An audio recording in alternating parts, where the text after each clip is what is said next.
Magandang araw mga kapadyak. So, pahinga muna tayo sa bike ngayong araw. At paglulutuan ko muna kayo ngayon ng isang napakasarap na putahe. Ang aking version ng seafoods mumbak. So, let's see lahat ng ating mga ingredients. Yan po, may gulay po tayo. Carrot, beans, garlic, onion, shrimp, crab, squid, clams, and mussels. May mais din po at egg. So, simulan po natin ang pagluluto. Tara at manood na. Maraming salamat po. So, magandang araw. First time po natin gagawa ng ating cooking live demo. Dahil kagabi nakapanood tayo ng isang seafood sa mukbang. So, tinry natin ngayong araw gumawa tayo ng ating version na tinatawag kong seafoods medley. Kung saan gagawa rin tayo ng mixed seafoods. At papakita natin sa inyo yung mga budget lang na seafoods na kaya natin makukuha sa ating palengke. So first, reheat na yung pan natin. Hindi ko na po isa-isahin lahat ng ingredients. Ipapakita ko na lang po sa inyo kung ano-ano yung mga ilalagay ko. Dahil wala tayo unsalted butter, so lagi kong ginagamit is margarine.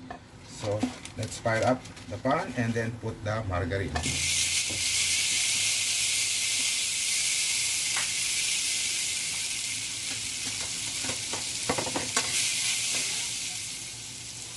Don't forget to low the heat kasi mabilis masunog ang ating margarine.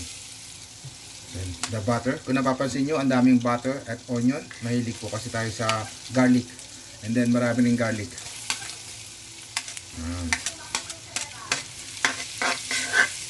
Let's wait until our garlic is to be done or like a golden brown.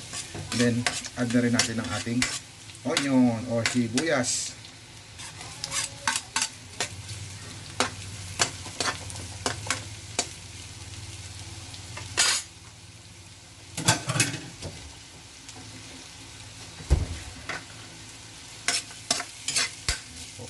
Medyo nag-light brown na ang ating garlic at ang ating onion.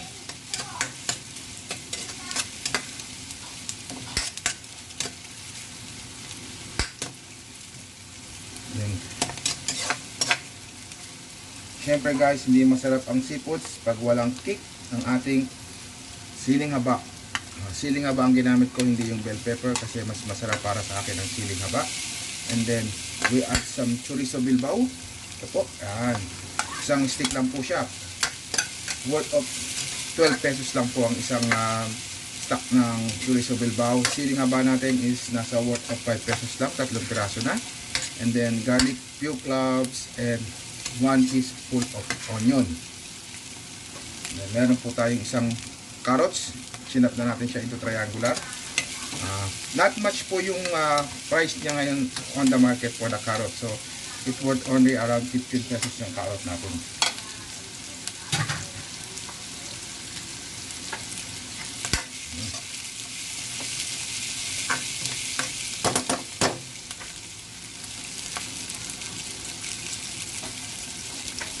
Then, add na po natin ang ating corn. Yan po. By the way, yung corn natin is na-blanch na natin para medyo mabilis maluto. Bumili lang po tayo ng 2 piraso sa palengke. Worth po siya ng 20 pesos.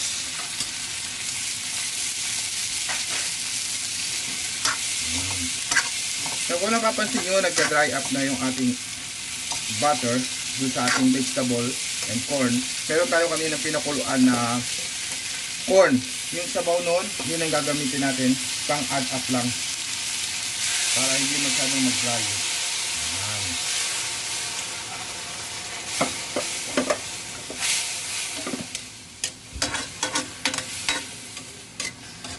Okay.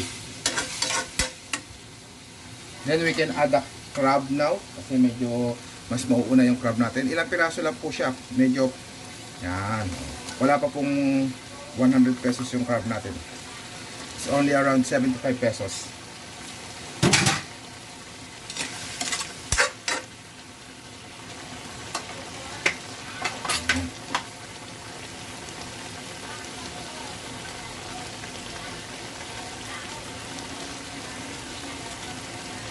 Then, time to put na yung ating black pepper.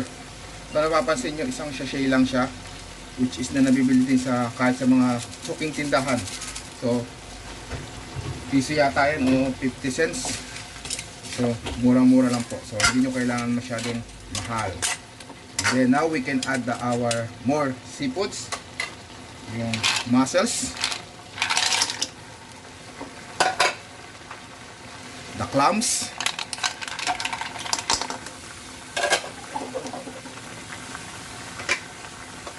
and then the green beans. Yan, mahilig tayo sa gulay kaya lagyan natin ng green beans. And then we can add now the shrimp.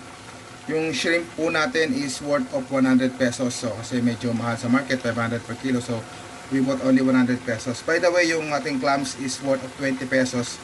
Pati yung tahong natin is 20 pesos lang. So i-add up nyo na lang kung nakakamagkano na tayo. And then meron din tayong pusit. Pusit worth of 60 pesos siya. So kayo na po bahala mag-add, pero hindi po ito lalampas ng 500 pesos. Isang kawali na po siya. So good for 8 person na siya. So napakarami.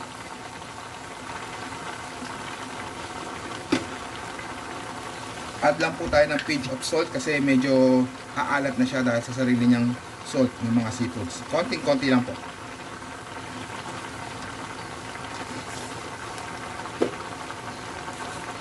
Of course, ang ating paborito, ang pakik ng ating panlasa is yung ating dried pepper. Yan. Chili flakes, kumbaga. Yan.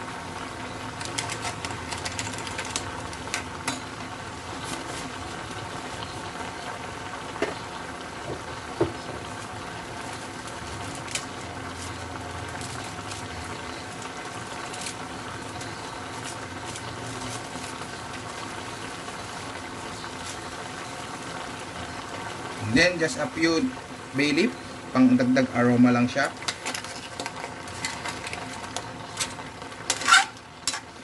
Kung natatandaan nyo kanina, pinakulo natin yung mais, so may konti pa siyang sabaw na natitira, i-add up lang natin siya. So yan, then sasabaw na po siya sarili.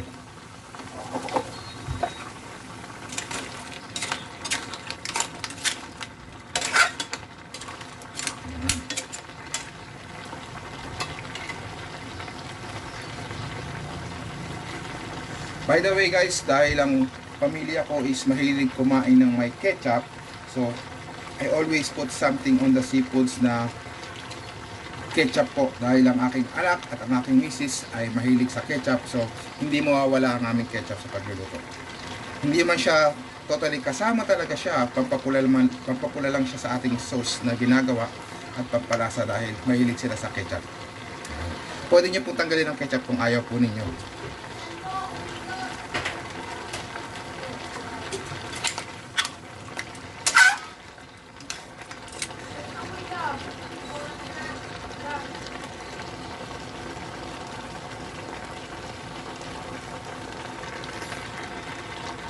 Let's cover lang po to simmer up.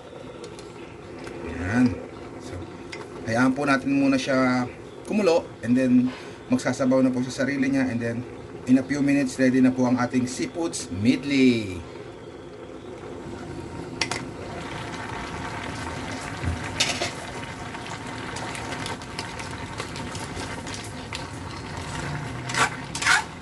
Ano? Kita nyo naman po, nagsabaw siya. Parang dumami yung sabaw natin. Galing po sa sarili nilang sabaw ng mga seafoods. Dahil po yung tahong at clams ay meron na pong juice sa loob nila. So, you can add tomato paste guys if you would like to make the sauce reddish.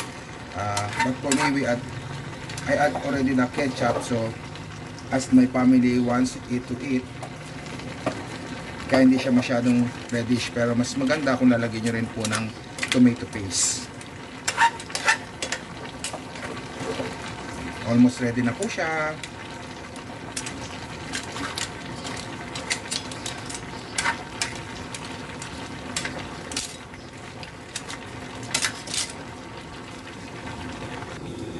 Yan guys, few minutes, ready to eat na po yung ating seafoods medley. So thank you for watching guys.